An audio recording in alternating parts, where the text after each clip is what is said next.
Is responsible for with in country.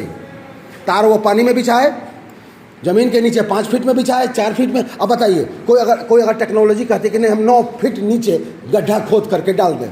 9 feet बहुत बड़ा होता है, 6 फीट हमारी हाइट होती है, तो 9 फीट के लिए जो स्ट्रेंथ लगेगा, जो मशीन लगेगी, ये हाथ से काम होने वाली चीज़ नहीं है। तो ज़मीन के बगल में जहाँ रोड के किनारे उसको खोदा जाता है, अमूमन 2.5 फीट होता है, ताकि 2.5 फुट का मतलब है फावड़े से खोदा जा सके। कोई दिक्कत है? क्योंकि आप जिसको दफना रहे हैं, आखिर तार को दफना ही रहे ना, जिसको दफना रहे हैं उसको फिर खोद के निकालना पड़ेगा, नया तार बदला। अब जैसे इसमें आपकी एक कंपनी उभर के आई, रिलायंस ने एक तरह से TR3 कंपनी का, TR2 कंपनी का भी काम किया। इसने अपना केबल बिछाया। Reliance is TR3 as well as TR2, बिछाया ना उसने अपना पूरा तार। लेकिन आपको जान के आश्चर्य होगा कि महाराष्ट्र में रिलायंस का नेटवर्क 8 डिस्ट्रिक्ट में नहीं है, क्योंकि वहाँ के डेटा को ऑलरेडी एयरटेल ने शुरू से कैप्चर करके रखा हुआ है। अगर इस जगह पर दीघा दुबौली में एक हीरो होंडा की एजेंसी हो जाए, दूसरे के लिए आपको पास मिलेगा?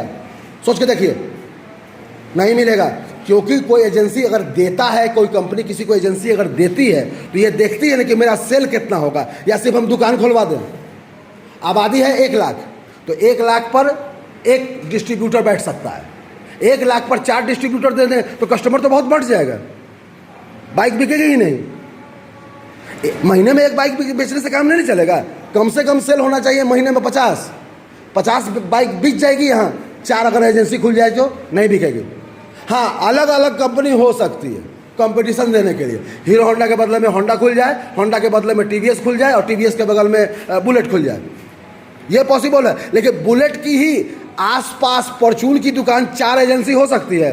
पटना हो, दिल्ली हो, कोलकाता हो, कहीं हो, कम से कम सेक्टर तो बदलना ही चाहिए। दिल्ली में आबादी है, इसीलिए एक ही सड़क पर आप 3 एजेंसी देख सकते हैं, क्योंकि वहाँ पॉसिबिलिटी है कि एक ही सड़क पर 2 एजेंसी हो और दोनों में बाइक्स बिके। हर काम लास्ट में इसीलिए किया जाता है ताकि सेल हो। आप इसमें से अगर एकाएक ये कहेगा कि नहीं सर, कोई आदमी अब इंटरनेट नहीं खरीदेगा, ये उसी दिन बैठ जाएगा कि नहीं, ये सारा तामझाम, हाँ या ना?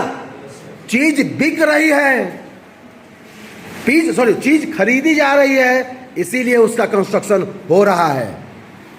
चाहे चिकन हो, चाहे आलू कद्दू हो, आप खरीद रहे हैं, खा रहे हैं, कंज्यूम कर रहे हैं, इसलिए बहुत बड़ी लॉबी उस चीज को उगाने या उपजाने का प्रयास करती है, हाँ या ना?